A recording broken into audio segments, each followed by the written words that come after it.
Hi ಎಲ್ರಿಗೂ ನಮಸ್ಕಾರ. ನಾನು ನಿಮ್ಮ ವಿನಾಯಕ್ ನಾಯ್ಕ್.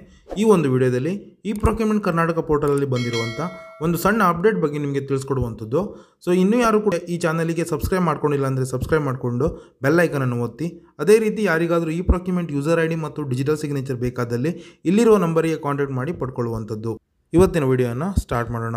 ನಿಮ್ಗೆ ಆಲ್ರೆಡಿ ಗೊತ್ತಿರೋ ಹಾಗೆ ಈ ಪ್ರೊಕ್ಯೂರ್ಮೆಂಟ್ ಕರ್ನಾಟಕ ಪೋರ್ಟಲಲ್ಲಿ ಮೇನ್ ಓಪನ್ ಮಾಡಿದಾಗ ಹೋಮ್ ಪೇಜಲ್ಲಿ ನಿಮಗೆ ಟೆಂಡರ್ ಲಿಸ್ಟು, ಆಕ್ಷನ್ ಲಿಸ್ಟು, ಅದೇ ಥರ ಲಾಗಿನ್ನು, ಹೋಮ್ ಅಂತ ತುಂಬ ಆಪ್ಷನ್ಸ್ ಇರ್ತಿತ್ತು. ಸೊ ಇದು ಈ ಪ್ರೊಕ್ಯೂರ್ಮೆಂಟ್ ಕರ್ನಾಟಕ ಪೋರ್ಟಲಲ್ಲಿ ಮೊದಲಿಂದ ಬಂದಿರುವಂಥ ಒಂದು ವೆಬ್ಸೈಟ್ ಡಿಸೈನು. ಸೊ ಇವಾಗ ಇದರಲ್ಲಿ ಏನು ಮಾಡಿದ್ದಾರೆ ಅಂತ ಹೇಳಿದ್ರೆ, ಇದನ್ನು ವರ್ಷನ್ 1 ಅಂತ ನೇಮಿಂಗ್ ಮಾಡಿಬಿಟ್ಟು ಈಗ ವರ್ಷನ್ 2 ಅಂತ ಇನ್ನೊಂದು ಮಾಡಿದ್ದಾರೆ. ಇವಾಗ ನೀವು ನೋಡ್ತಿರಲ್ಲ, ಪಾರ್ಟ್ 1, ಪಾರ್ಟ್ 2 ಅಥವಾ ವರ್ಷನ್ 1, ವರ್ಷನ್ 2, ಅಥವಾ ಈಗ ಫಿಲ್ಮಲ್ಲಿ ನೀವು ನೋಡಿರ್ಬೋದು. ಸೊ KGF 1, KGF 2 ಈ ಥರ ಬಂತಲ್ಲ. ಸೊ ಅದೇ ರೀತಿ ಈಗ ಈ ಪ್ರೊಕ್ಯೂರ್ಮೆಂಟ್ ಕರ್ನಾಟಕ ಪೋರ್ಟಲ್ ಇದು ವರ್ಷನ್ 1. ಇದು ಇನ್ನೂ ಕೆಲವೇ ದಿನಗಳು ಮಾತ್ರ ಇರ್ತವೆ, ಆಮೇಲೆ ಇದು ಡಿಲೇಟ್ ಆಗಿ ಹೋಗುತ್ತೆ.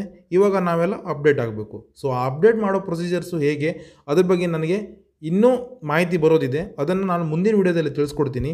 ಇವಾಗ ಇದನ್ನು ವರ್ಷನ್ 2ಗೆ ನಾವು ಹೇಗೆ ಹೋಗೋದು ಅಂತ ನಿಮಗೆ ಈ ವಿಡಿಯೋದಲ್ಲಿ ತಿಳಿಸ್ಕೊಡ್ತೀನಿ. ಸೊ ಇವತ್ತಿನ ವಿಡಿಯೋನ ನಾವು ನೋಡ್ತಾ ಹೋಗೋಣ. ಇವಾಗ ನೀವು ಇಲ್ಲಿ ನೋಡ್ತಾ ಇರ್ಬೋದು, ರೆಡ್ ಮಾರ್ಕಲ್ಲಿ ಒಂದು ನೋಟ್ ಬಂದಿದೆ. ಏನಂತ, ಈ ಸಂಗ್ರಹಣಾ ಬಳಕೆದಾರರಿ ಅಂತ ಹಾಕಿದ್ದಾರೆ ರೆಡ್ ಮಾರ್ಕಲ್ಲಿ.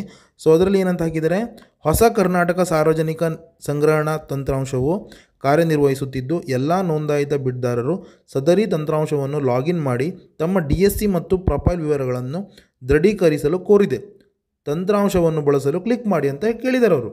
ಅಂದರೆ ಇದನ್ನು ನಾವು ಇದೇನು ಕಾರ್ಯನಿರ್ವಹಿಸ್ತಾ ಇದೆಯಲ್ಲ ಹೊಸದು, ಸೊ ಇದಕ್ಕೆ ನೀವು ಲಾಗಿನ್ ಮಾಡಿ. ಅಂದರೆ ಇಲ್ಲಿ ಕ್ಲಿಕ್ ಮಾಡಿಬಿಟ್ಟು ಇಲ್ಲೊಂದು ಆಪ್ಷನ್ ಬರ್ತಾ ಇದೆ ನೋಡಿ, ಸ್ವಲ್ಪ ಬೋಲ್ಡ್ ಅಕ್ಷರದಲ್ಲಿದೆ ಕ್ಲಿಕ್ ಮಾಡಿ ಅಂತ. ಸೊ ಅದನ್ನು ಕ್ಲಿಕ್ ಮಾಡಿ ನೀವು ನೆಕ್ಸ್ಟ್ ಪ್ರೊಸೀಜರ್ಗೆ ಹೋಗಿ DSCಯನ್ನು ಫಸ್ಟ್ ಕಾನ್ಫಿಗರೇಷನ್ ಮಾಡಬೇಕಾಗ್ತದೆ. ಅದು ಕಾನ್ಫಿಗರೇಷನ್ ಮಾಡೋದು ನಾನು ಮಾಡಿದ್ದೆ, ಬಟ್ ಏನಾಯಿತು ಆಮೇಲೆ ಮತ್ತೆ ಅದು ವೆಬ್ಸೈಟ್ ಹೋಗಿಬಿಡ್ತು. ಸೊ ಅದು ಕೂಡ ಅವ್ರದ್ದು ತುಂಬ ಟ್ರಯಲ್ ಆ್ಯಂಡ್ ಎರರ್ ಆ ಥರ ಮೆಥಡಲ್ಲಿ ಮಾಡ್ತಾ ಇದ್ದಾರೆ. ಸೊ ಇನ್ನೂ ಕೂಡ ಕನ್ಫರ್ಮ್ ಆಗಿಲ್ಲ. ಸೊ ಅದಕ್ಕೆ ನಾನು ಅದು ಇನ್ನೊಂದು ವಿಡಿಯೋ ಮಾಡ್ತೀನಿ. ಇವಾಗ ನಿಮಗೆ ಕ್ಲಿಕ್ ಮಾಡಿ ಅಂತ ಮಾಡಿದಾಗ ಏನು ಬರುತ್ತೆ ಅದ್ರ ಬಗ್ಗೆ ಇವತ್ತು ತಿಳಿಸ್ಕೊಡ್ತೀನಿ.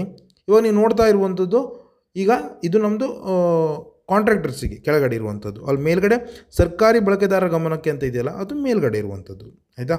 ಇವಾಗ ಇಲ್ಲಿ ನಾವು ನೋಡುವಂಥದ್ದು ಕ್ಲಿಕ್ ಮಾಡಿ ಅಂತ ಇದೆ. ಸೊ ಅದನ್ನು ನಾವು ಕ್ಲಿಕ್ ಮಾಡಿ ಮುಂದೆ ಹೋಗೋಣ.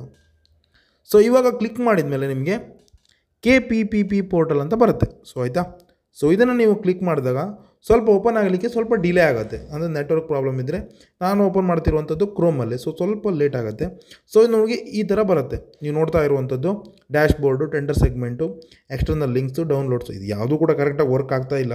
ಇನ್ನೂ ಕೂಡ ಅವ್ರದ್ದು ಟ್ರಯಲ್ ಆ್ಯಂಡ್ ಎರರ್ ಆ ಥರ ಮೆಥಡಲ್ಲೇ ಯೂಸ್ ಮಾಡ್ತಾ ಇದ್ದಾರೆ. ಇವಾಗ ನೀವು ನೋಡ್ಬೋದು ಲಾಗಿನ್ ಅಂತಲೂ ಕೂಡ ಇದೆ ಇಲ್ಲಿ ನೋಡಿ. ಸೊ ನಾನು ಲಾಗಿನ್ ಕ್ಲಿಕ್ ಮಾಡ್ತೀನಿ. ಸೊ ಲಾಗಿನ್ನಲ್ಲಿ ನನ್ನ ಯೂಸರ್ ID ಮತ್ತು ಪಾಸ್ವರ್ಡನ್ನು ಹಾಕ್ತೀನಿ ನಾನು. ಇದು ಓಪನ್ ಆಗಲಿಕ್ಕೆ ತುಂಬ ಟೈಮ್ ತೊಗೊಳ್ತದೆ. ಈಗ ಯೂಸರ್ ನೇಮ್ ಅಂತ ಇದೆ. ಸೊ ನಾನು ಯೂಸರ್ ನೇಮಲ್ಲಿ ನಾನು ಯೂಸರ್ ನೇಮ್ ಹಾಕ್ತೀನಿ ಇವಾಗ.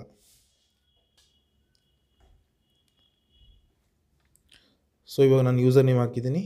ಅದೇ ರೀತಿ ನನ್ನ ಪಾಸ್ವರ್ಡನ್ನು ಕೂಡ ನಾನು ಎಂಟರ್ ಮಾಡ್ತಾ ಇದ್ದೀನಿ. ಈಗ ಲಾಗಿನನ್ನು ಕ್ಲಿಕ್ ಮಾಡಿದ್ದೀನಿ. ಸೊ ನೋಡಿದಿರಾ, ಲಾಗಿನ್ ಕೊಟ್ಟರೆ ಏನಂತ ಬಂತು, invalid user name and password ಅಂತ ಬಂತು. ಸೊ ಇನ್ನೂ ಕೂಡ ಅವ್ರದ್ದು ನಡೀತಾ ಇದೆ, ಅಪ್ಡೇಟ್ ನಡೀತಾ ಇದೆ. ಇನ್ನೂ ಕೂಡ ವರ್ಕ್ ಆಗಲಿಲ್ಲ, ಕಂಪ್ಲೀಟ್ ಆಗಿಲ್ಲ. ಸೊ ನಂದು ಆಮೇಲೆ ಅವ್ರಿಗೆ ಕಾಲ್ ಮಾಡಿ ನಾನು ಹೇಳಿದೆ, ಆಮೇಲೆ ಅಪ್ಡೇಟ್ ಕೊಟ್ಟರು ಅವರು. ಸೊ ಮಾಡಿದೆ, ಬಟ್ ಯಾವುದೂ ಆಗಿಲ್ಲ. ಇವಾಗ ನೀವು ನೋಡ್ಬೋದು, ಇದು ವ್ಯೂ ಟೆಂಡರ್ ಡೀಟೇಲ್ಸ್ ಅಂತ ಇದೆ. ಟೆಂಡರ್ ಕ್ಲಿಕ್ ಮಾಡಿದ್ರು ನೋಡಿ ಇವಾಗ ಏನಂತ ಬರುತ್ತೆ ಅಂತ. ಸೊ ಇವಾಗ ನಾನು ಕ್ಯಾಪ್ಚರ್ನ ಆ್ಯಡ್ ಮಾಡಿ ಚೆಕ್ ಕೊಟ್ಟಿದ್ದೀನಿ. ಸೊ ಈ ಥರ ಬರುತ್ತೆ, ಟೆಂಡರ್ ನಂಬರು, ಗೂಡ್ಸು, ಸರ್ವೀಸು, ಈ ಥರ ಲೈವ್ ಟೆಂಡರ್ ಅಂದರೆ ಈ ಥರ ನಿಮಗೆ ಡ್ಯಾಶ್ಬೋರ್ಡ್ ಬರುತ್ತೆ. ಮೊದಲೆಲ್ಲ ನಿಮ್ಗೆ ಬ್ಲೂ ಕಲರ್ ಇರೋದು, ಇವಾಗ ವೈಟ್ ಮಾಡಿದ್ದಾರೆ. ಸೊ ಇದೊಂದೇ ಡಿಫ್ರೆನ್ಸು. ಮತ್ತು ಯಾವುದೇ ಟೆಂಡರ್ಸ್ ಕೂಡ ಪಬ್ಲಿಷ್ ಆಗಿಲ್ಲ, ಯಾಕಂದ್ರೆ ಕೋಡ್ ಆಫ್ ಕಂಡಕ್ಟ್ ಇರೋದ್ರಿಂದ still they are using in version 1. So ಇದು ಜಸ್ಟ್ ಇನ್ನು ಟ್ರಯಲ್ ಆ್ಯಂಡ್ ಎರರಲ್ಲಿದ್ದಾರೆ. ಸೊ ನಿಮ್ಗೇನಾದರೂ ಡೌಟ್ ಇದ್ದರೆ ನೀವು ಅವ್ರಿಗೆ ಕಾಲ್ ಮಾಡಿ, ಅವರು ಕಂಪ್ಲೀಟಾಗಿ ಗೈಡ್ ಮಾಡ್ತಾರೆ. ನಾನು ಒಂದು ಸಲ ಕಾಲ್ ಮಾಡಿದೆ, ಆಮೇಲೆ ಸಂಜೆ ತನಕ ನನಗೆ ಮಾಡ್ತಾನೆ ಇದ್ದಾರೆ ಅವರು. ಸರ್ ಅಪ್ಡೇಟ್ ಆಯಿತಾ, ನಿಮ್ಮದು ಪಾಸ್ವರ್ಡ್ ತೊಗೊಳ್ತಾ ಅಂದ್ಕೊಂಡು. ಸೊ ಆಮೇಲೆ ನನ್ನ ಪಾಸ್ವರ್ಡ್ ತೊಗೊಂಡು ನಾನು ಅಪ್ಡೇಟ್ ಕೂಡ ಮಾಡಿದೆ. ಅವ್ರು ಇನ್ನೊಂದು ಡಿಜಿಟಲ್ ಸೈನರ್ ಅಂತ ಬರುತ್ತೆ ಇನ್ನೊಂದು. ಈಗ ನೀವು DSCಗೆ ಪ್ರತಿಯೊಂದು ಪೆನ್ ಡ್ರೈವಿಗೆ ಈಗ ಪ್ರತಿಯೊಂದು ಟೋಕನ್ ಇರುತ್ತೆ ಸಲ, ಆ ಟೋಕನ್ನಿಗೆ ಸಪ್ರೇಟಾಗಿ ಡ್ರೈವರ್ ಯೂಸ್ ಮಾಡಬೇಕಿತ್ತು. ಬಟ್ ಇದಕ್ಕೆ ಆಗಿಲ್ಲ, ಅವರು ಡಿಜಿಟಲ್ ಸೈನರ್ ಅಂತ ಒಂದು ಕೊಟ್ಟಿರ್ತಾರೆ ಡ್ರೈವರು. ಸೊ ಅದನ್ನು ನಾವು ಇನ್ಸ್ಟಾಲ್ ಮಾಡಿಕೊಟ್ರೆ ಆಯಿತು, ಅದ್ರ ಮತ್ತೇನು ಇದಿಲ್ಲ. ಸೊ ಅದ್ರ ಬಗ್ಗೆ ನಾನು ವಿಡಿಯೋ ಮಾಡ್ತೀನಿ. ಅದನ್ನು ಕೂಡ ಇನ್ನೂ ಕಂಪ್ಲೀಟಾಗಿ ಮುಗ್ದಿಲ್ಲ ಅವ್ರದ್ದು. ನಂದು ಫಸ್ಟ್ ಒಂದು ಸ್ಟೆಪ್ ಕಂಪ್ಲೀಟ್ ಮಾಡಿ ಸೆಕೆಂಡ್ ಸ್ಟೆಪ್ಪಿಗೆ ಬಂದೆ, ಬಟ್ ಅಲ್ಲೂ ಕೂಡ ಆಗಿಲ್ಲ. ಸೊ ಅದಕ್ಕೆ ನಾನು ಅಷ್ಟಕ್ಕೆ ಹಾಗೆ ಇಟ್ಟಿದ್ದೀನಿ, ಇನ್ನೂ ಮಾಡಿಲ್ಲ. ಸೊ ಅದರದ್ದೊಂದು ವಿಡಿಯೋ ಮಾಡ್ತೀನಿ ಇವಾಗ. ಇನ್ನೊಂದು 2 to 3 ಡೇಸ್ ವೇಟ್ ಮಾಡಿ. ಅದು 3 ಸ್ಟೆಪ್ ಇದೆ ಟೋಟಲು. ಸೊ ಕಂಪ್ಲೀಟಾಗಿ 3 ಸ್ಟೆಪ್ಪು ಮಾಡಿಬಿಟ್ಟು ನನ್ನದೇ ಯೂಸರ್ ಐ ಡಿನ ಇಂದ ಮಾಡಿ ತೋರಿಸ್ತೀನಿ. ಸೊ ಇದಿಷ್ಟು ಇವತ್ತಿನ ಮಾಹಿತಿ. ಇನ್ನೂ ಹೆಚ್ಚಿನ ಮಾಹಿತಿಗಾಗಿ ನಮ್ಮ ಚಾನಲನ್ನು ನೀವು ಸಬ್ಸ್ಕ್ರೈಬ್ ಮಾಡ್ಕೊಳ್ಳಿ. ಅದೇ ರೀತಿ ಬೆಲ್ಲೈಕನನ್ನು ಒತ್ತಿ. ಇಷ್ಟು ಹೇಳಿ ಇವತ್ತಿನ ಮಾಹಿತಿಯನ್ನು ಮುಗಿಸ್ತಾ ಇದ್ದೀನಿ.